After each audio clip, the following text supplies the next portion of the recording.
Ramazan, Ramazan, sen hoş geldin Ramazan, Ramazan, Ramazan, Ramazan. على هدنية الشير الفاتحة. أعوذ بالله من الشيطان الرجيم. بسم الله الرحمن الرحيم.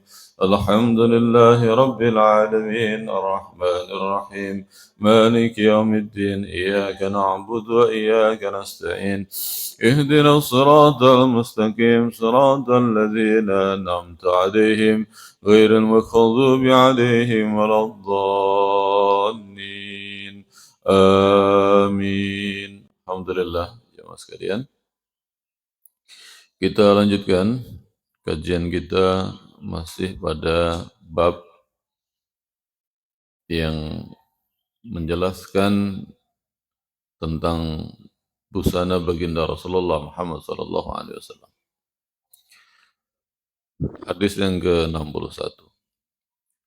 وقال المصنف نفعنا الله بعلومه وأسراره وبركاته في الدارين اللهم آمين. حدثنا محمود ابن غيلان حدثنا عبد الرزاق حدثنا سفيان عن عون ابن أبي جحيفة عن أبيه رضي الله عنه قال. Dari ayahnya Abi Juhaifah itu matur, Ra'aitu Nabiya sallallahu alaihi wasallam, saya melihat baginda Rasulullah Muhammad sallallahu alaihi wasallam, wa alayhi khullatun hamra'u, atas diri beliau, maksudnya beliau mengenakan busana hamra yang berwarna merah. Tidak warna merah polos ya. Ka'anni anzur ila bariki syaqaihi. Seolah-olah aku ini melihat beliau ila bari syaqaihi, yakni kemilau burak itu kilat. Melihat kemilau betis beliau. Qala Sufyan, uriyaha khibarah. Berkata Sufyan, saya melihatnya khibarah. Jadi baju yang dikenakan itu ada motif batiknya. Ada motifnya. Ini melanjutkan tentang busana baginda Rasulullah. Haddatsana Ali ibnu Hasram, haddatsana Isa ibnu Yunus an Israel an Abi Ishaq an al-Bara ibnu Azib radhiyallahu anhu qala, ma ra'aitu ahadan minan nas, aku tidak melihat seorang pun dari manusia, ahsana itu yang lebih menawan, lebih baik, lebih tampan, fi khullati hamra, dalam kondisi mengenakan busana merah, min Rasulillah sallallahu alaihi wasallam, dibandingkan baginda Rasulullah Muhammad sallallahu alaihi wasallam. In kanat jummatuhu la tadribu qariban min mankibaihi, al-hadis atau kama qala. Dan in kanat yanto'ono jummatuhu la tadribu qariban min mankibaihi, rambut beliau itu tergerai panjang sampai ke arah bahu pundak. Bisa dibayangkan ya, pakai busana yang berwarna merah dengan rambut tergerai sampai arah bahu itu. Dan sahabat ini melihat, Masya Allah, itu pemandangan yang luar biasa. Pemandangan yang indah, menawan, enak untuk dilihat. Qurratu ain, menyenangkan mata kalau dilihat. Itu Rasulullah. Baik musuh atau kemudian kawan mengakui tentang postur dan penampilan baginda Rasulullah, itu penampilan yang menawan, menarik. Sekalipun Rasulullah itu menggunakan baju yang tidak mahal dan juga apa adanya, itu tetap dalam kondisi menarik. Haddatsana Muhammad ibnu Basar, haddatsana Abdurrahman, haddatsana Abdurrahman ibni Mahdi, haddatsana Ubaidillah ibni Iyad, an abihi an Abi Rimsah, qala Ra'aitu Nabi sallallahu alaihi wasallam, saya melihat baginda Rasulullah Muhammad sallallahu alaihi wasallam, wa alaihi burdani akhdarani, beliau mengenakan gaun burdah, dua helai gaun yang berwarna hijau atau selimut. Al-hadis atau kama qala akhdarani. Ini juga pernah Rasulullah pakai pakaian seperti itu. Bahkan kemudian hadis yang berikutnya ini menunjukkan bahwa seperti yang saya sampaikan, Rasulullah itu pakaian apa adanya. Adanya apa itu yang dipakai. Maka kadang yang dipakai itu ya bagus banget, kadang yang dipakai itu ya lusuh.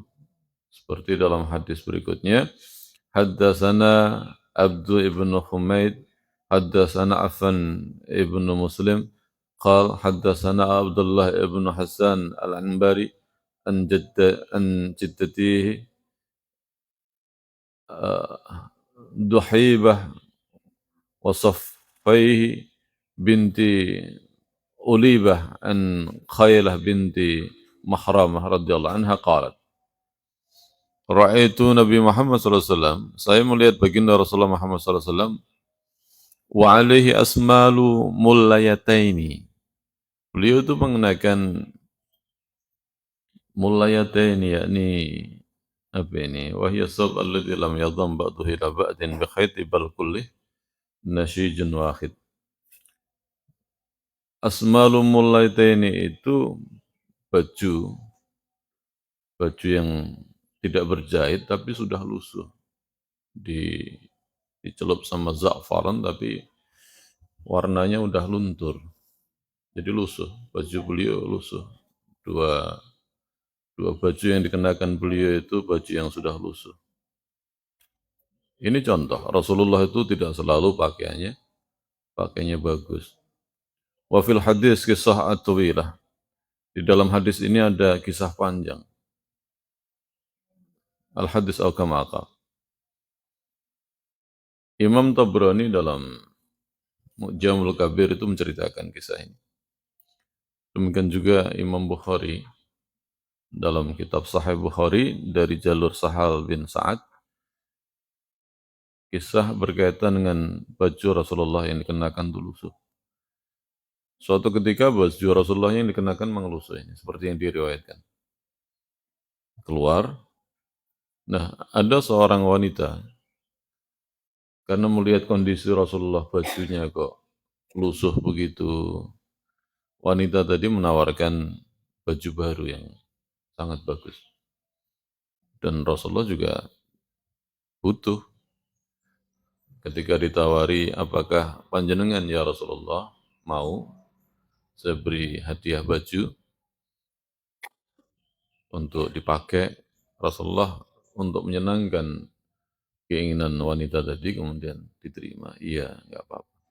Diterimalah oleh Rasulullah. Begitu diterima oleh Rasulullah, kemudian baju itu dikenakan sama Rasulullah dan bagus. Nah, ada sahabat yang melihat, ya Rasulullah bagus banget ya bajunya. Kasihkan aku, po. Itu ada yang sahabat begitu. Pengen yang dikenakan baginda Rasulullah itu bagus. Bagus.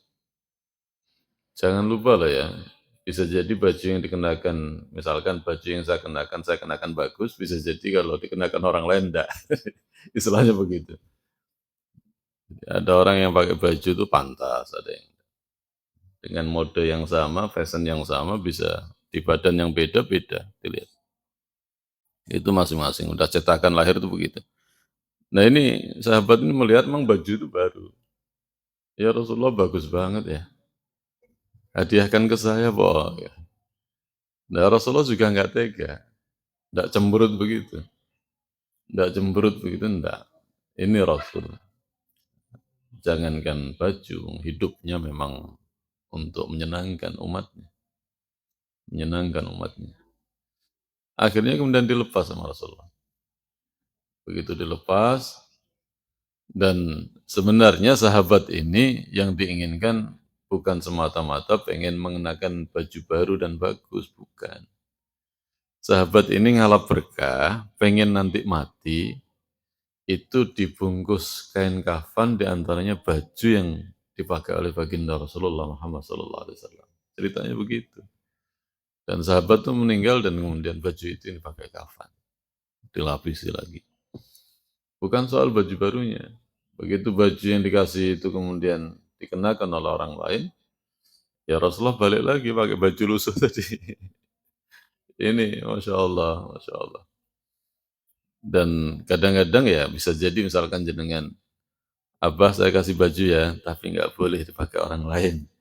Lah ngoten niku hadiah yang bersyarat nggak boleh. Nggak boleh. Hadiah dengan syarat itu tidak boleh. Kalau sudah dikasihkan ke orang, maka itu menjadi milik orang itu. Mau diapakan terserah dia, mau dipakai sendiri, mau dipakai orang lain, dihadiahkan lagi, disedekahkan lagi, ya terserah terserah pemiliknya. Enggak, kadang-kadang berikan hadiah bersyarat. Saya hadiahkan ya, jangan dijual. Nah, enggak boleh dijual. Mau dijual ya terserah yang punya. Kalau itu ngelarang menjual, berarti barang itu cuman dipinjemi. Ya, tak pinjemi baju ya, jangan kasih orang. Lah iyalah, barang pinjaman. Tidak mungkin kita ini memberikan barang yang bukan milik kita. Sebagaimana dalam muamalah kita nggak boleh menjual barang yang bukan milik kita. Jadi, la yubi'u ma yamlik. Tidak boleh menjual barang yang dia tidak memilikinya atau menguasainya. Menguasai itu maksudnya hak milik. Kita nggak boleh. Misalkan pinjam motor, nah dijual. Itu bukan transaksi yang halal, itu yang haram karena itu bukan barang kita.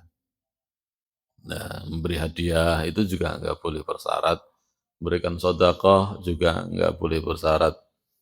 Ya, tapi untuk menyenangkan baginda Rasulullah ini dipakai. Setelah dipakai, orang lain minta ya dikasihkan. Yang ngasih itu kan yo kalau nggak ikhlas betul kan ya rontok gimana gitu artinya. Ya Allah, baru aja gua kasih, udah dikasih orang.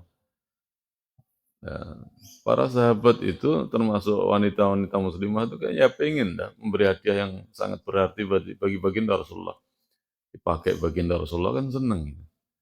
Ya nggak taunya dikasih orang juga. Hati ini kan yo bagaimana gitu. Jenengan sendiri begitu kadang-kadang. Ngasih sesuatu pada orang lain, barangkali kemudian kurang ridho kalau kemudian ternyata barang itu pindah ke tangan. Itu tidak boleh begitu, harus ikhlas, tidak boleh bersyarat baik hadiah atau kemudian sodako. Tidak boleh dengan syarat. Ya, ini tentang kisah baju lusuh dari jalur Sahal bin Sa'ad yang diriwayatkan oleh Imam Bukhari. Dan sekali lagi Rasulullah kadang bajunya seperti itu, kadang bajunya juga bagus. Tidak pilih-pilih, adanya apa, itu yang dipakai. Makanya pernah dalam satu riwayat Rasulullah juga bajunya yang sobek itu ditambal sendiri, dijahit sendiri, ditondomi dewe. Itu Kanjeng Nabi. Dan sahabat-sahabat rata-rata mau sederhana. Sekalipun awalnya adalah orang kaya raya, seperti Abu Bakar As-Siddiq itu kain kafannya juga kain kafan lusuh. Begitu beliau sakit, kemudian titip pesan pada Aisyah. Sebelumnya dia bertanya, ini hari apa? Hari Senin. Setelah Abu Bakar sakit 15 hari itu. Di Jumatil akhir ya kalau nggak salah. Seingat saya. Nah begitu kemudian dia dikasih tahu ini hari Senin, saya berharap meninggal sebagaimana Rasulullah meninggal di hari Senin. Saya berharap sebelum masuk maghrib saya meninggal. Karena itu udah mau hari Selasa. Karena Senin pagi jelang siang itu ngobrol. Dan Abu Bakar mengatakan saya berharap meninggal sebelum sore. Karena kalau udah Malam Selasa berarti bukan Senin lagi. Dan nanti tolong eh, itu kain putih yang bekas muntahan itu dicuci dan nanti dipakai kafan untuk saya. Aisyah juga komentar, sebenarnya ini kan udah lusuh. Enggak apa-apa. Baju baru itu kain yang baru untuk yang hidup. Untuk yang mati lusuh juga nggak apa-apa. Karena orang mati nggak butuh lagi apa-apa sebenarnya. Nah, ternyata firasatnya Abu Bakar benar. Meninggallah hari Senin sore itu dan akhirnya dikubur sebelum subuh di samping baginda Rasulullah Muhammad SAW. Di kubur Nabi itu, di rumah Aisyah itu ada 3 kuburan. Kanjeng Nabi, Abu Bakar, Umar. Jadi ada 3 kuburan dengan posisi yang agak berbeda. Tidak boleh sejajar dengan kanjeng Nabi. Sungkan. Memang begitu ketentuannya. Jadi, nah ini Abu Bakar. Nah Umar apalagi. Umar itu ya Allah orangnya warak dan zuhud. Jadi khalifah saja ada 1 hari dalam 1 minggu itu tidak keluar rumah. Kenapa nggak keluar rumah? Orang nggak tahu rahasianya. Karena Umar itu nyuci baju dan tidak ada baju ganti. Wah, jadi mboten wonten medal saking griya. Terus saking zuhudnya. Kalau dibandingkan kita cerita tentang busana ini ya jauh, jauh. Almari kula panjenengan baju penuh pokoknya. Ya Allah. Kadang beli setahun yang kemarin dulu belum kepake. Kadang. Apalagi yang hobi belanja shopping gitu. Saulan pisan ke Singapura, saulan pisan ke Paris misalnya. Ada orang-orang yang berlebih duit itu hidupnya israf mubadir. Tentengan oleh-oleh itu belum dibuka, itu udah belanja lagi. Emang setan yang wujudnya barang-barang begitu itu menggiurkan. Apalagi kalau udah ketagihan belanja, ya Allah. Hati-hati loh ya, anak cucu kalau megang handphone, nggak taunya belanja, belanja, belanja. Mbahan yang lempok itu nanti. Ya, dengan mudahnya orang bisa belanja, beli mainan macam-macam. Ya Allah, ya Rabb. Sekali lagi ini pola berbusana kanjeng Nabi dan ya kita patut untuk meniru karena ini adalah kebaikan, tidak berlebihan. Itu. Dan perlu dicatat bahwasanya masalah pakaian ini sekali lagi Rasulullah itu longgar. Boleh pakaian apa saja boleh, selama tidak ada dalil yang mengharamkan atau Rasul mengharamkan atau melarang. Misalkan pakaian-pakaian tertentu yang dikenakan oleh orang kafir. Atau kemarin kita udah bahas tentang isbal yang menunjukkan kesombongan itu panjangnya melebihi betis seorang laki-laki. Atau kemudian pakaian yang mencolok, sangat mencolok untuk menunjukkan kebesaran dia berbeda dengan yang lain. Ini termasuk perkara-perkara yang dimakruhkan dalam berpakaian. Dan pakaian ini termasuk nikmat yang Allah berikan di dunia untuk orang-orang mukmin dan diicipi juga oleh orang-orang kafir. Tapi nanti di surga tidak ada baju untuk orang kafir.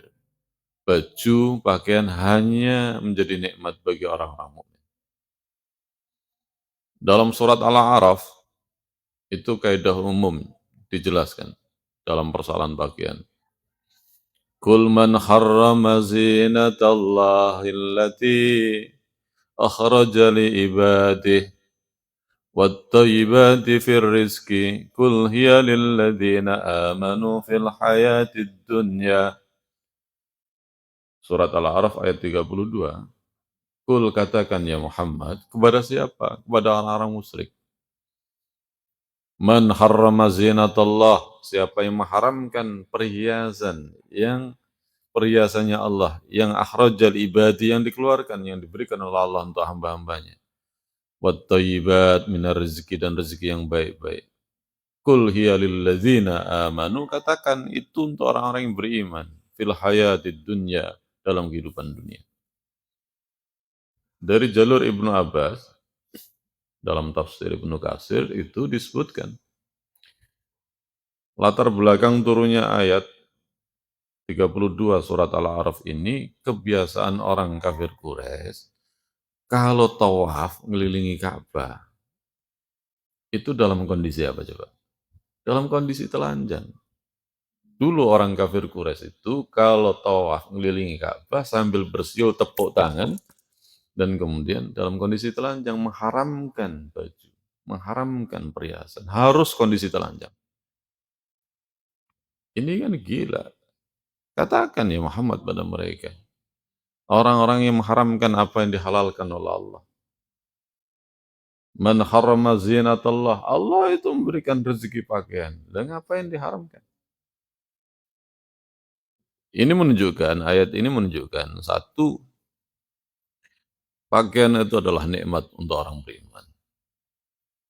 Dan itu untuk orang beriman. Orang kafir sekarang dapat rembetannya, dia bisa pakai. Tapi nanti di darul akhirat, orang kafir tidak akan pakai apa-apa. Dia dimasukkan dalam neraka dalam keadaan telanjang. Diseksa. Nggak mati, nggak hidup. Abadan abada selama-lamanya. Dan pakaian ini untuk orang-orang beriman. Itu yang pertama. Kemudian yang kedua, tidak boleh menghalalkan atau mengharamkan perhiasan atau kemudian mengharamkan pakaian itu berdasarkan selera hawa nafsu, karangan dia. Allah mengharamkan, maka itu haram. Allah menghalalkan, maka itu halal. Perhiasan selain baju juga demikian. Misalkan bagi laki-laki, Rasulullah mengatakan ini sebagai bentuk kekhususan, sutra itu dihalalkan bagi perempuan, diharamkan bagi laki-laki. Khorimat lirijal wa ukhilat lin nisa. Demikian juga emas, untuk menjadi perhiasan, az-zahab wal fiddah, emas, emas itu khorimat lirijal, diharamkan untuk laki-laki dan dihalalkan untuk perempuan. Perempuan mau pakai emas, semua bagian jari-jarinya, silahkan, karena halal.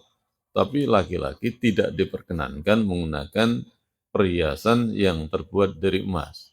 Tidak boleh.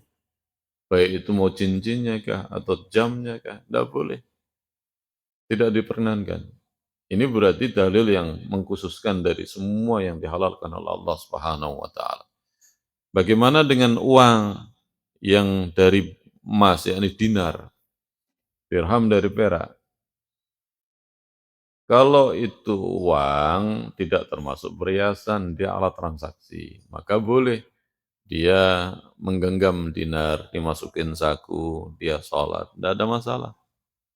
Berbeda lagi kalau kemudian dinar itu dijadikan sebagai perhiasan, dibolongi, jadikan anting bagi laki-laki, jadikan kalung, atau kemudian dijadikan cincin. Itu tidak diperkenankan. Sutra juga tidak diperkenankan. Maka hati-hati kalau ada orang yang keliling jualan sarung sutra. Ini asli, Bapak Ibu, sarung sutra. Dari ulat sutra asli. Kalau itu kemudian benar ulat sutra, atau kemudian bahan sutra, bagi laki-laki tidak boleh dipakai sholat. Tidak boleh. Hati-hati. Sarung sutra bagus. Iya bagus, tapi itu tidak untuk laki-laki. Itu untuk perempuan. Silahkan perempuan pakai sarung yang dari bahan sutra, silahkan. Mukena dari bahan sutra, silahkan. Gamis dari bahan sutra, silahkan. Tidak ada satupun menyangkut perhiasan, busana bagi perempuan yang diharamkan. Kecuali memang cara pakaiannya atau jenis pakaiannya itu pakaian seperti orang kafir. Larangannya adalah pada tasabuh, yakni menghukum menyerupai, tidak diperkenankan. Lebih banyak yang dihalalkan daripada yang diharamkan. Ini kaidah umum, kaidah umum. Tidak boleh mengharamkan apa yang dihalalkan. Apa yang dihalalkan tidak boleh juga diharamkan oleh kita. Nih orang-orang jahiliyah tuh semau-mau dia merumuskan halal haramnya barang itu. Baju halal kok diharamno, perhiasan halal kok diharamno. Barang sing haram dihalalno, sing haram dihalalkan.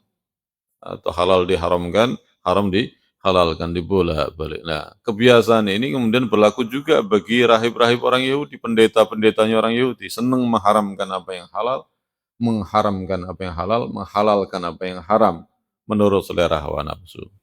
Kemudian umatnya mengikuti. Nah, ini rusak jadi. Ini subhanallah. Ya, ini masya Allah, masya Allah. حدثنا قتيبة بن سعيد حدثنا بصر ابن مفضل عن عبد الله بن عثمان ابن خيثم عن سعيد ابن جبير عن ابن عباس رضي الله عنهما قال قال رسول الله محمد صلى الله عليه وسلم عليكم بالبيات من الثياب ليلبسها أحياؤكم وكفنوا فيها موتاكم fa inna min khairin siyabakum. Jadi al-hadis atau kama qala. Kalian itu agar mengenakan pakaian yang berwarna putih. Pakaian yang berwarna putih untuk dipakai orang-orang hidup di antara kalian dan kafani. Kafani, kalian kafani fiha mautakum dengan baju atau kain warna putih itu untuk yang meninggal. Fa innaha min khairin siyabakum karena sungguhnya dia adalah sebaik-baik baju untuk kalian. Warna putih itu memang Masya Allah. Rasulullah dalam riwayat-riwayat yang tidak dinukil oleh Al-Musannif, Imam Tirmidzi dalam kitab ini, juga disebutkan Rasulullah juga sering menggunakan pakaian putih. Bahkan ini adalah pakaian favorit. Pakaian putih itu pakaian favorit. Rasulullah merintah seperti ini, berarti yang tersirat Rasulullah juga menggunakan pakaian putih. Tidak ada ceritanya Rasulullah itu merintahkan sesuatu, kemudian Rasulullah tidak memberikan contoh. Sejauh saya belajar hanya satu kasusnya. Rasulullah itu menyampaikan kalau puasa, yakni puasa Asyura tanggal 10 bulan Muharram. Itu Rasulullah mengajarkan untuk disertai puasa tanggal 9 Asyura agar tidak menyerupai orang Yahudi. Tapi Rasulullah tidak sempat puasa, meninggal. Ceritanya begitu.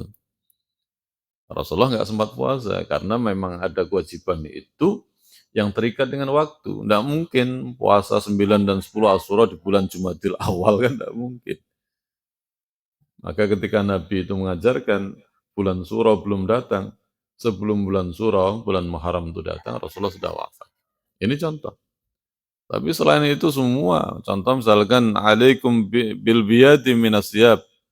Rasulullah juga pakaiannya adalah pakaian yang berwarna putih, gamisnya gamis putih, jubahnya jubah putih. Dan itu Rasulullah menyampaikan ini adalah baju yang terbaik. Baju yang terbaik, warna yang terbaik. Kenapa begitu? Disebutkan dalam hadis berikutnya, haddatsana Muhammad ibnu Basar, haddatsana Abdurrahman ibnu Mahdi, haddatsana Sufyan an Khubaib ibnu Abi Sabit, an Maimunah ibnu Abi Sabib, an Samurah ibnu Jundab radhiyallahu anhu qala Rasulullah Muhammad sallallahu alaihi wasallam, ilbasu al-biyad. Kalian pakai pakaian yang putih, fa innaha adharu wa atyab, karena sungguhnya dia lebih suci dan lebih bagus, lebih baik. Wa kaffinu fiha mautakum, dan Rasulullah merintahkan agar kita kalau meninggal dikafani dengan warna kain kafan warna putih. Ada enggak kain kafan selain warna putih? Ada. Untuk siapa? Para syuhada. Karena enggak perlu pusing-pusing cari kain kafan. Apa yang dikenakan itulah kafannya. Tapi orang yang meninggal normal, maka kain kafannya itu bagi laki-laki disunahkan 3 lapis dan warnanya warna putih. Ya barangkali kalau kita mau berpikir adalah simbol warna itu di samping adalah warna yang paling suci dan paling baik. Kalau kita mau ambil ibrahnya, gambaran harusnya kita ini kembali pada Allah dalam keadaan seperti itu, sebagaimana kita hadir di dunia ini dalam keadaan telanjang, tanpa dosa. Anak bayi yang baru lahir itu tanpa dosa. Dan kita mati dibungkus dengan kain kafan itu simbol seharusnya kemudian kita kembali pada Allah dalam keadaan bersih juga. Dalam keadaan bersih. Jangan sampai kemudian tidak dalam keadaan bersih. Ini simbol. Ya. Dan eh, jangan sampai kemudian tidak ada alasan syar'i, kain kafannya itu yang dikenakan warna hitam atau warna merah atau kain kafannya itu benderanya, tidak boleh begitu, tidak boleh. Yang dikafani dengan pakai bendera, saking fanatiknya sama organisasi, nanti kalau saya mati bungkus sama bendera organisasi. Waduh, ini bid'ah baru ini. Bid'ah baru itu kaifiat tata cara anyar yang diada-adakan yang tidak diajarkan baginda Rasulullah. Tidak seperti itu. Haddatsana Ahmad ibnu Mani, haddatsana Yahya ibnu Yakaria bin Abi Yaidah, haddatsana Abi an Mus'ab ibni Saibah an Safiyah binti Saibah an Aisyah radhiyallahu anha qalat. Dari Aisyah radhiyallahu anha qalat, kharaja Rasulullah sallallahu alaihi wasallam data ghadatin wa alaihi mirtun. Rasulullah suatu hari di pagi hari data ghadatin. Data ghadatin itu yakni sabah sabah bakar, pagi-pagi. Rasulullah keluar wa alaihi mirtun dan beliau mengenakan mirtun min sya'ri aswadin dari bulu yang hitam. Mirtun itu kisya min safi au khis. Lebih tepatnya adalah mantel. Mantel yang dari bulu. Mantel dari bulu. Rasulullah juga mengenakan mantel juga. Madinah itu dingin loh. Kalau di musim-musim tertentu, terutama kalau hari ini yang kita kenal putaran waktu yang Madinah itu musim dingin, ketika masuk Desember, Januari, Februari, masuk ke Maret itu udah mulai hangat. Dan dinginnya itu bisa sampai di bawah 15 derajat. Dingin banget, dingin banget. Dan orang-orang kalau kondisi dingin ya bajunya double, kadang menggunakan mantel. Menggunakan mantel. Ini pernah Rasulullah menggunakan mantel seperti itu. Dengan mantelan boleh juga, tidak apa-apa, nggak ada larangan. Nggak ada larangan. Ya. Kalau perempuan pakai mantel, biasa digunakan di atas jilbabnya atau di atas gamisnya. Tidak apa-apa. Ini.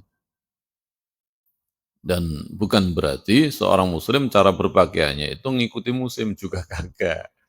Bahaya, nanti musim panas telanjang semua ya. Karena merasa gerah, aduh ini baju jadi bikin gerah, akhirnya nggak pakai baju. Keluar rumah, kayak di barat itu begitu. Kalau musim panas, itu pada telanjang bulat, cuman pakai cawat itu, karena saking nggak kuatnya panas. Kalau pakai baju dehidrasi nanti, keluar keringat, macam-macam. Berendam dan sebagainya. Cara berpakaian yang diajarkan oleh Islam tidak bergantung musim. Jilbab itu bukan tradisi Arab. Orang Arab tradisinya telanjang.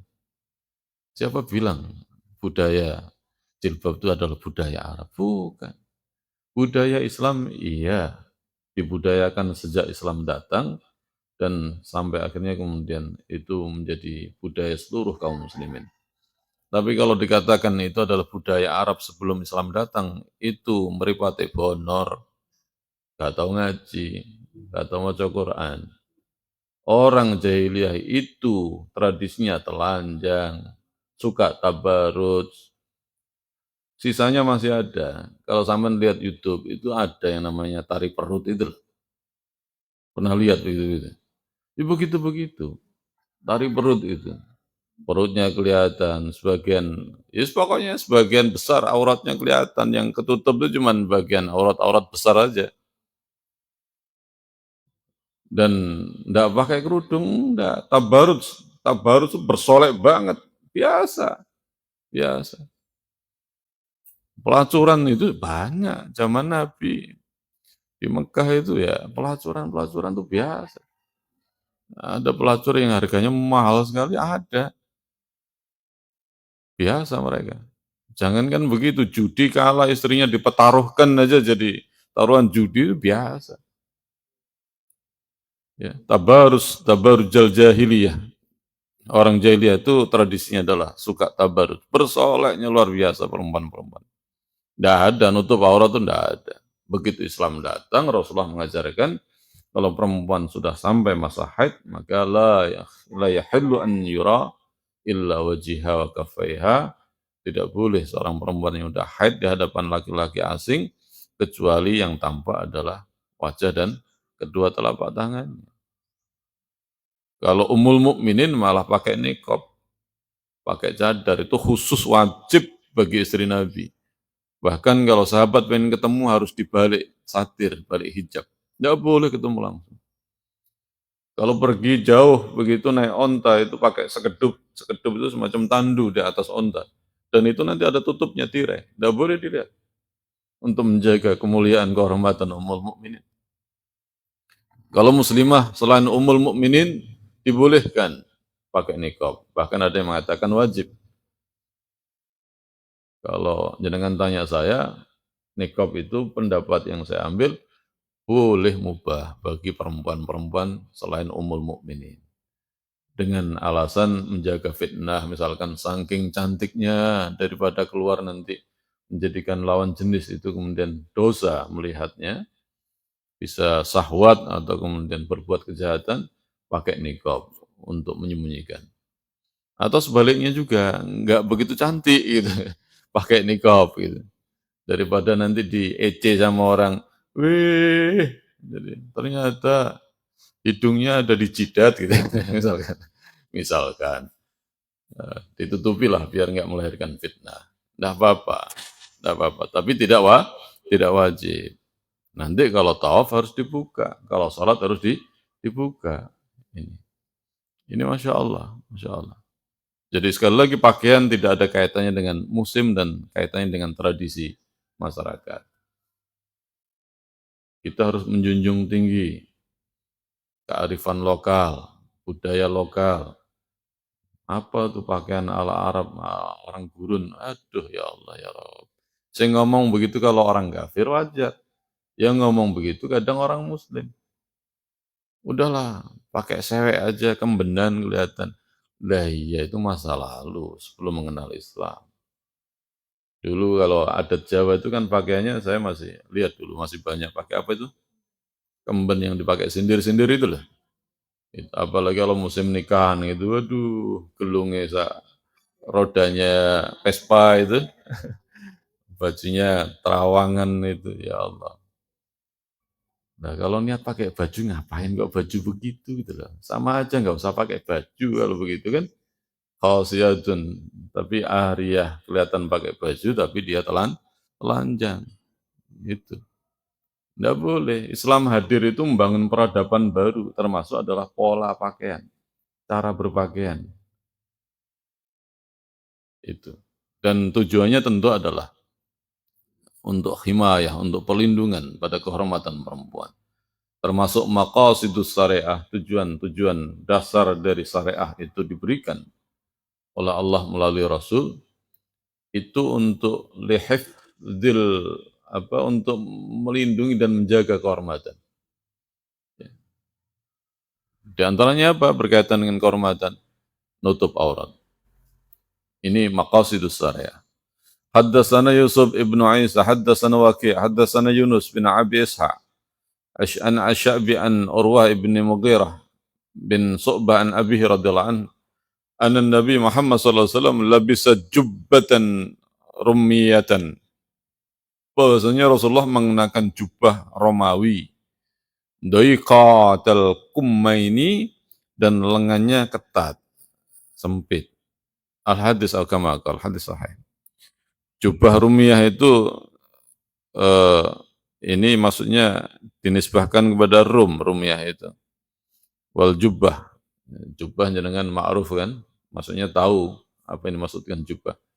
Rasulullah pernah mendapatkan hadiah jubah seperti itu, dan juga yang pernah saya sampaikan ada seorang sahabat namanya Dihyah itu yang sering memberikan hadiah pada baginda Rasulullah. Dihyah yang dia masuk Islam jadi bingung karena sebelumnya dia membunuh banyak anak pada zaman jahiliyah itu. Tapi ini orang yang terhormat sebenarnya. Sampai akhirnya dia masuk Islam.